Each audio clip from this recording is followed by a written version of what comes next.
Welcome back to my YouTube channel. Today we are going to discuss some important questions for CUET PG examination जो किसी में भी आ सकता है. आपका बेसिक है, जनरल फॉरेंसिक के क्वेश्चंस है. आपके CUET PG एग्जाम में आ जाएगा, फैक्ट में आ जाएगा, नेट में आ जाएगा, नेट JRF में, या फिर आपके UG CUET UG में भी आ सकते हैं क्वेश्चन. तो बेसिक क्वेश्चन हैं. सो स्टार्ट करते हैं. सबसे पहला FSL इंडिया में कहाँ पे है? सबसे पहला FSL इंडिया में कोलकाता में है, बना था, इस्टेब्लिश हुआ था. फॉरेन में अगर देखा जाए तो सबसे पहला FSL कहाँ बना था? Forensic science laboratory Lyon city में, लियोन में बना था. इथिकल गाइडलाइंस को किसके थ्रू वो कराया जाता है, मतलब एक्रीडिएशन मिली हुई है? फॉरेंसिक में, साइंस में जितनी भी एथिकल गाइडलाइंस हैं उनको किसके थ्रू एक्रीडिएशन मिली है? तो बात करें American accreditation board of forensic science के थ्रू, AAFS. सो अगर हम बात करें कि डायरेक्ट एविडेंस किसको कहते हैं? डायरेक्ट एविडेंस उसको कहते हैं जो हम तुरंत अपने सामने जो क्राइम सीन पे एविडेंसेस देखते हैं, लाइक आई विटनेस टेस्टिमनी, कि अगर कोई पर्सन देखा है तुरंत क्राइम सीन पे कि अरे ये तो आदमी है, और गया वो अपने कोर्ट में, समन के बाद वो कोर्ट में गया, उसको बुलाया गया, तो वो कह रहा है कि हाँ ये पर्सन, इसको मैंने क्राइम सीन पे देखा था, तो he is the direct evidence. I witness testimony एक डायरेक्ट एविडेंस और वो विटनेस होता है. सर्कमस्टांशियल एविडेंस किसको कहते हैं? सर्कमस्टांशियल एविडेंस एक हमारा प्रिंसिपल के अंडर आता है. हमारे 7 प्रिंसिपल्स होते हैं: exchange principle, circumstantial principle, law of progressive change, law of circumstantial evidence type. वहाँ से ये निकल के आया है सर्कमस्टांशियल एविडेंस. होता क्या है? मोटिव और हमारे किसी भी उसको कहते हैं हम, जैसे हमारा इंटेंशन है, क्या अप्रोप्रिएट इंटेंशन है, मोटिव है, सर्कमस्टांस को देखते हुए उसके बाद डिसाइड करते हैं, that is called circumstantial evidence. Exclusion को क्या, एक्सक्लूजन का क्या मतलब होता है? एक्सक्लूजन का मतलब होता है कि उसको वो करना, डिस्क्रीट करना, सबसे अलग, एक्सक्लूड करना, अलग करना. तो अगर हम फॉरेंसिक में इस टर्म का यूज़ करें कि exclusion refers in forensic term, तो exclusion in forensic terms refers that कि हम डिस्क्रीट करते हैं और उसको आइसोलेट करते हैं इररिलेवेंट एविडेंसेस को रिलेवेंट एविडेंसेस से. लाइक इससे कोई सुसाइडल नोट लिखी गई है और ये क्राइम सीन पे ऐसे ही पड़ा हुआ है, इससे कोई सुसाइडल नोट लिखी गई है इस पेन से, तो ये है हमारा रिलेवेंट एविडेंस, ये है हमारा इररिलेवेंट एविडेंस. तो रिलेवेंट को हम अपने पास रख लिए और इररिलेवेंट को डिस्क्रीट कर दिया, आइसोलेट कर दिया.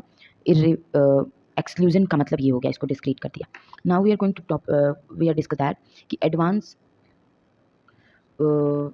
फिंगरप्रिंट एग्जामिनेशन एडवांस मेथड में किसके थ्रू अगर हम देखें तो किसके थ्रू आया है? AFIS, automatic fingerprint identification. ये सबसे एडवांस टेक्नोलॉजी है रिसेंट की. फिंगरप्रिंट एग्जामिनेशन में रिसेंट की सबसे एडवांस टेक्नोलॉजी है तो वो है AFIS, automatic fingerprint identification system. Crime scene को सिक्योर करने का क्या मतलब होता है? क्राइम सीन को सिक्योर करने का मतलब होता है प्रिजर्व करो उन सारे एविडेंसेस को, वो एविडेंसेस कंटामिनेट ना हो, उन एविडेंसेस को प्रिजर्व करें for further reconstruction of crime scene. फिर अगर हम बात करें कि स्केचिंग का मतलब क्या हो गया, स्केचिंग का क्या रोल होता है उसमें? तो कोई भी क्रिमिनल होता है तो उसकी हम इमेज फॉर्म करते हैं, बनाते हैं, रिकंस्ट्रक्ट. जैसे कोई क्रिमिनल को हमने देखा था उस घर पे जब वो क्रिमिनल एक्टिविटी हुई थी, तो उस पर्सन का चेहरा याद है आपको? नहीं याद है, आपने CID में तो देखा ही होगा. नहीं याद है, चलो स्केचिंग करते हैं, क्रिएट करते हैं सील्ड डायग्राम, एक स्केलिंग डायग्राम क्रिएट करते हैं, that is called sketching. Sketching 2 तरीके की होती है, फिनिश्ड होती है और रफिंग स्केचिंग होती है. फिनिश्ड उसको कहते हैं जो एकदम फिनिश होती है, प्रॉपर अच्छी सी. रफ स्केच उसको कहते हैं जैसे बना दिया, श्रेया ऐसी दिखती है, like. So CSI management, crime scene management के स्टेप्स क्या होते हैं?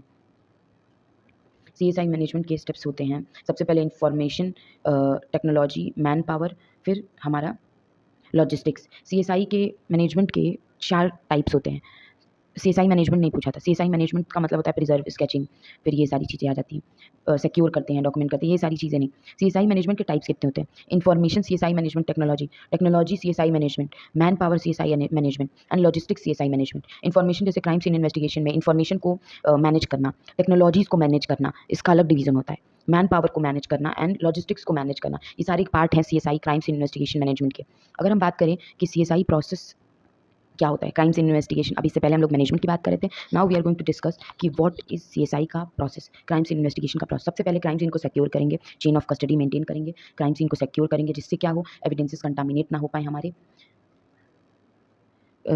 CSI को क्या करेंगे, सिक्योर करेंगे जिससे हमारे एविडेंस कंटामिनेट ना हो पाए. दूसरा हमारा प्रोसेस होता है क्या, कि हम सर्च करेंगे एविडेंसेस को. सर्च करना मीन्स एविडेंस को सर्च करेंगे, लाइक कोई ज़रूरी एविडेंस रह तो नहीं गया क्राइम सीन पे. तीसरा मेजर प्रोसेस होता है डॉक्यूमेंटेशन करना. लाइक ये पेन मिल, ये हाइलाइटर मिला तो इसको हम डॉक्यूमेंट करेंगे, ये पेन मिला इसको हम डॉक्यूमेंट करेंगे. फिर कलेक्ट करते हैं, डॉक्यूमेंट करने के बाद से कि हाँ ये इस पोजीशन पे पड़ा था, इसकी फोटोग्राफी करी और इसका मतलब अब डॉक्यूमेंटेशन तो कर दिया, फोटोग्राफी करी, डॉक्यूमेंटेशन, ये यहाँ पे पड़ा था, अब इसको कलेक्ट कर लिया. So that is enough for today. So stay tuned for more. Thank you so much and love you all.